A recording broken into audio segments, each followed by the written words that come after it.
Okay, let's take a look at the update now for SQL. So what I have done is I've just brought up our table for what we have, and what we want to do is we want to change the total spend for the supplier S0001.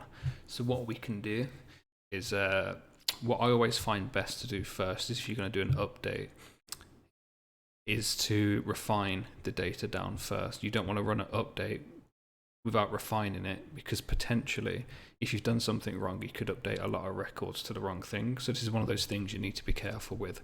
So if we just say specifically we want to do where the customer code is equal to S0001, close that, we only get the one customer back now. And you could refine this a lot further down. Say in your table you still get more people coming back with that. You could refine it further down, so I can select their currency, I could select their country, their relationship, blah blah blah, or even their current total spend, which would be a much more of a unique identifier in this case.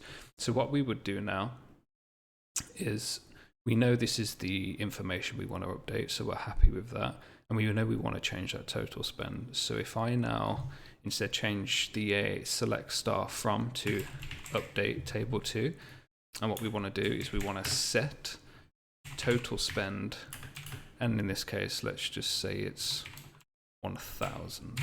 If I execute that now, you can see it says one row is affected, so that means it's made our change. So then if we just come back to our table from the start, you should now see, yep, customer code S001 has now a total spend of 1000.